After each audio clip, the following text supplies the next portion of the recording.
You're going to do it about 20,000 times today, probably without even thinking about it. But inside that one simple breath, well, there's a story of some absolutely incredible biological engineering. So let's dive in and unpack the amazing science of how we breathe. It sounds like a bit of a weird question, right? But the answer is actually the key to understanding why complex creatures like us even need things like lungs in the first place. I mean, why can a tiny single-celled organism get by just fine while we need this whole intricate, dedicated system? And that's really what this is all about. We're going to follow this single core problem and see how nature has come up with some truly ingenious ways to solve it. Okay, let's start with the challenge itself. And here's the thing, the fundamental reason you have lungs, it isn't really about biology, not at first. It's about simple geometry. This slide really breaks down the core issue perfectly.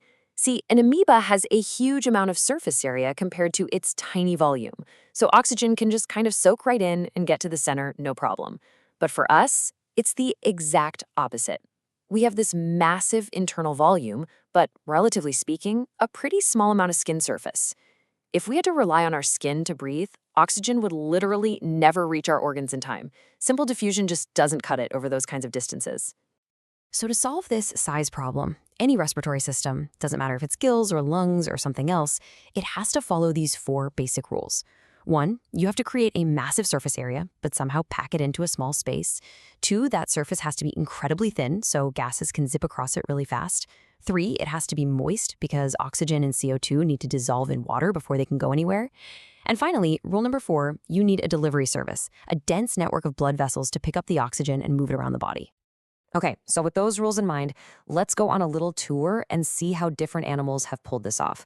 We're going to look at a few of nature's most elegant solutions to this whole size problem. First up, insects. And wow, they take a completely different approach.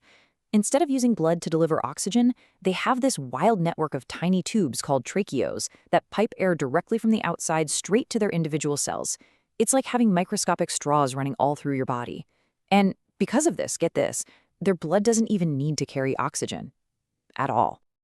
Now fish, living underwater, they've got a whole other challenge. Their solution is gills. These things are just a masterpiece of engineering. They're made of thousands of these feathery filaments, and each one is covered in even smaller folds called lamellae. This whole structure is designed to maximize surface area to pull every last bit of dissolved oxygen out of the water. And each one of those little lamellae is just packed with capillaries, ready to grab it. Frogs are so cool because they basically have a 2-for-1 deal going on. When they're just chilling out, not using much energy, their thin, moist skin does the job just fine. But when it's time to get active, they switch on a pair of simple, folded lungs to get a much bigger oxygen boost. It's a brilliantly adaptable system. And that, of course, brings us to our solution, the lungs.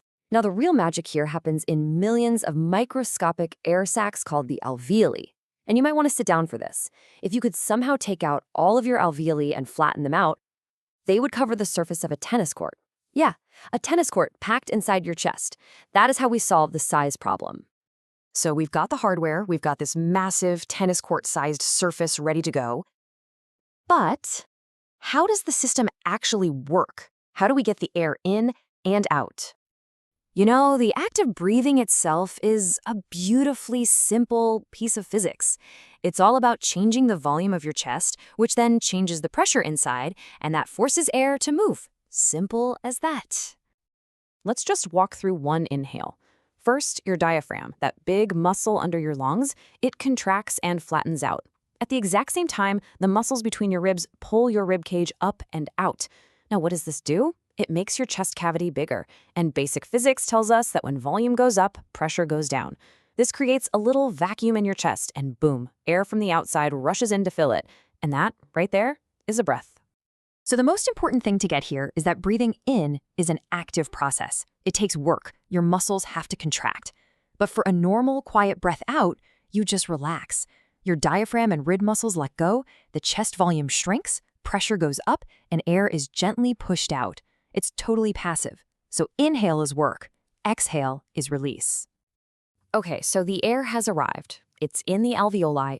Now comes the most important part of the entire journey, the invisible exchange that keeps every single cell in your body alive and kicking. To understand this next part, we need just one more concept: partial pressure.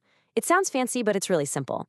Think of it as the individual push that each gas in the air has. And the golden rule is this: gas always moves from an area where it's pushing hard, high partial pressure, to an area where it's pushing gently, low partial pressure. It's just like rolling downhill. So, in your lungs, the air you just breathed in is packed with oxygen, so it has a high partial pressure. The blood showing up from your body is low in oxygen. So naturally, oxygen just diffuses from the alveoli right into the blood. At the very same moment, that blood is loaded with carbon dioxide waste, giving it a high partial pressure. The air in your lungs has very little CO2, so the CO2 diffuses out of your blood and into your lungs. It's a perfect swap. Then, that fresh, oxygen-rich blood travels all the way to your body tissues. And here, the whole situation is reversed. Your cells are constantly burning through oxygen, so its partial pressure inside them is super low. The blood arriving has a high oxygen pressure, so oxygen just hops off its ride and moves out of the blood and into the cells. And in turn, those cells are making CO2 waste, so its pressure is high. It diffuses right out of the cells and into the blood to be carried away. But wait, how does all that CO2 actually travel back to the lungs? This is where it gets really interesting. A tiny fraction is just dissolved in the blood plasma. About a quarter of it hitches a ride on hemoglobin, but the vast majority, a whopping 70%, is converted into something called bicarbonate ions. It's a clever chemical trick that lets our blood safely carry huge amounts of this acidic waste without causing problems. We've just seen this incredibly intricate, almost perfect system. But what happens when it's compromised? This is where we see the real-world, life-or-death importance of every single component we've talked about. The umbrella term for a lot of these issues is chronic obstructive pulmonary disease, or COPD, and it includes several conditions that fundamentally mess up this beautiful process of gas exchange. This chart shows you exactly how things can go wrong. With emphysema, the actual walls of the alveoli break down. That tennis court of surface area literally starts to shrink, meaning there's less space for gas exchange. With chronic bronchitis and asthma, the problem is with the airways themselves, the bronchioles. They get inflamed, swollen, and clogged up, making it physically hard to even get the air to the alveoli in the first place. Each condition attacks a different, vital part of the system. So from a simple problem of size, of geometry, comes this complex, multi-stage solution that powers every moment of our lives. It is an absolute masterpiece of biological engineering, and it's working tirelessly inside you right now. So the only question left is, what will you do to protect it?